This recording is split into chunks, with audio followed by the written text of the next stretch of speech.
देखा हुआ है मैंने। यहाँ तक होता है कि जवान लोग हैं, किसी परीक्षा वगैरह की तैयारी कर रहे हैं, प्रतियोगी परीक्षा, नौकरी वगैरह के लिए, और उन्हीं दिनों घर में बहन की शादी का मुहूर्त निकाल दिया गया। माँ बाप भी जबरदस्त होते हैं।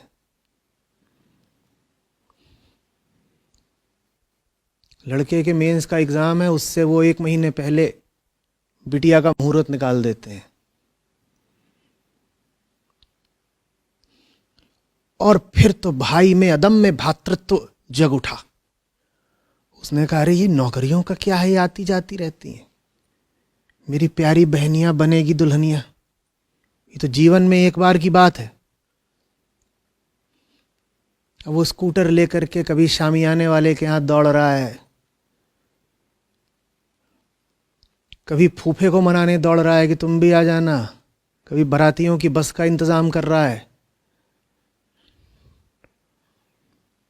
और ये सब करते हुए उसके भीतर बड़ी ठसक है। उसको लग रहा है, मुझे देखो मैं कितना जिम्मेदार आदमी हूं। और जिम्मेदार आदमी ही नहीं हूं, मैं बड़ा बलिदानी आदमी हूं। मैंने कुर्बानी दे दी बहन की खातिर अपनी परीक्षा की। मेरे जैसा कोई होगा भी भाई?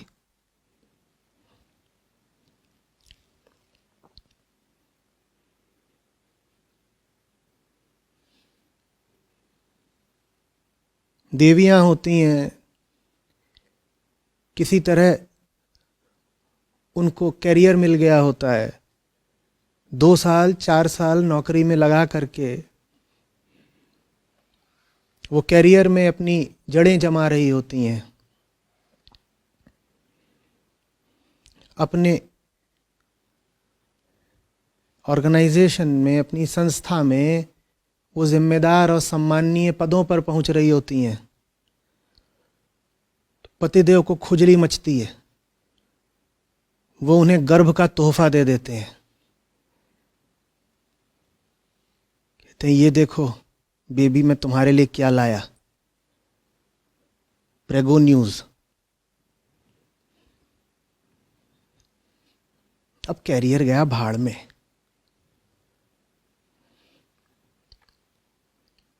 भीतर की पुरातन भारतीयता जागृत हो जाती है कि कैरियर वगैरह तो सब रुपए पैसे की बात है, अब तो मैं मां बनूंगी। बन लो।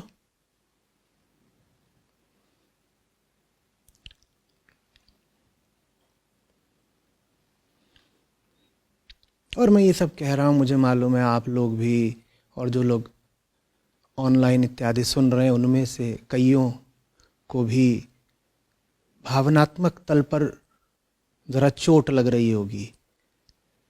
लगती हो तो लगे।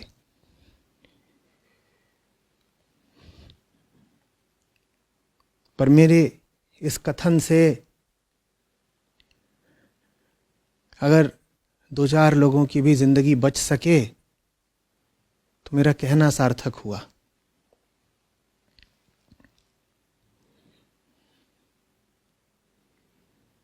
मैं आमतौर पर अपने निजी जीवन से कुछ बातें खोल कर बताता नहीं, पर बातचीत अभी जिस मुकाम पर पहुंची है उस पर याद आता है। मेरा आईएएस का इंटरव्यू था।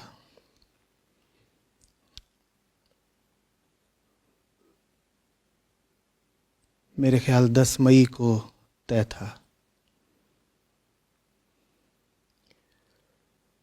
मेरे माता पिता गए हुए थे मेरे ननिहाल की तरफ। दूर है, करीब 800-1000 किलोमीटर। इंटरनेट का ज़माना नहीं था, ना एंड्रॉयड फ़ोन का। इंटरनेट के नाम पर ईमेल चलती थी, याहू चैट चलता था, बस इतना ही।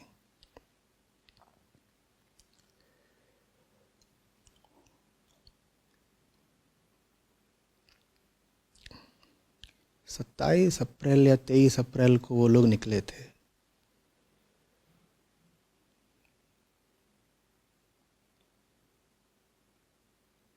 और मेरे घर में ऐसी कोई प्रथा नहीं थी कि सदस्य सब एक दूसरे से बहुत ज़्यादा बात करें, रोज़ रोज़ फ़ोन पर बतियाएं। तो वो लोग चले गए। 2 हफ्ते बाद मेरा आईएएस का इंटरव्यू था। मैं इंटरव्यू खुद ही गाड़ी उठाकर गया। शाहजहां रोड कमीशन की बिल्डिंग में पार्क करी, इंटरव्यू दिया, वापस आ गया। जब वापस आता हूँ तो देखता हूँ मेरे माता पिता खड़े हुए हैं। ऊपर से लेके नीचे तक पट्टियों से बंधा हुआ शरीर।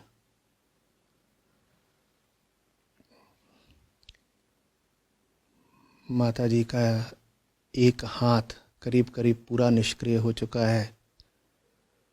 पिताजी के चेहरे पर इतनी चोट है कि चेहरा पहचाना नहीं जा रहा।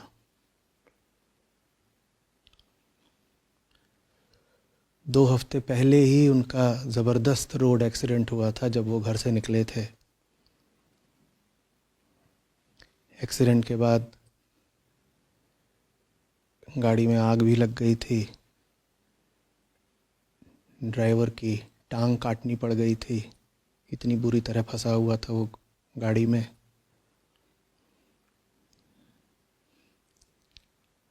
दो हफ्ते तक ये लोग अस्पताल में पड़े रहे, मुझे खबर नहीं होने दी।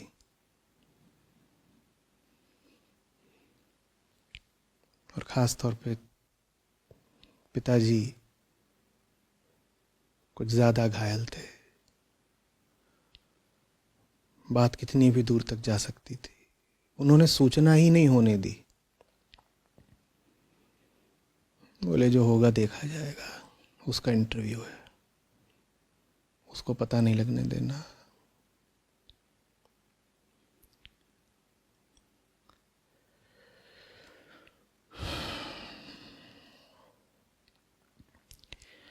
मुझे नहीं मालूम कि मुझे यहाँ तक पहुँचाने में मेरे माता पिता का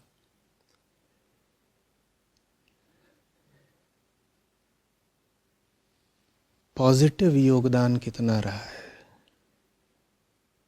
लेकिन इतना तो मेरे सभी समीपस्थ लोगों ने करा कि उन्होंने मेरे जीवन पर कभी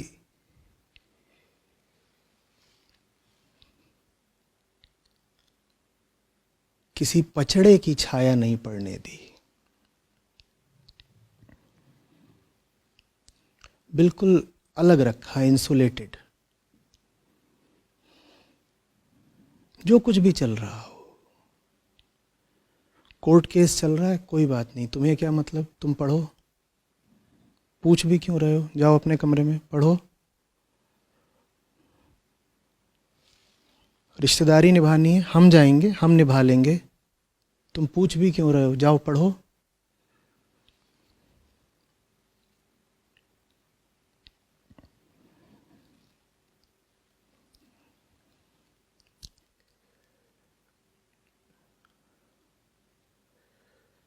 बहुत आसान होता और बहुत सामान्य, बड़ी साधारण बात होती कि वो कम से कम खबर तो पहुंचा देते, पर खुद तो उन्होंने खबर नहीं पहुंचाई। जो लोग उनको उठाकर ले गए, अस्पताल में दाखिल किया, और जो सगे संबंधी फिर इकट्ठा हुए, उन सबको भी उन्होंने सख्त निर्देश दिए कि सूचना नहीं जाएगी, और नहीं जाएगी तो नहीं जाएगी।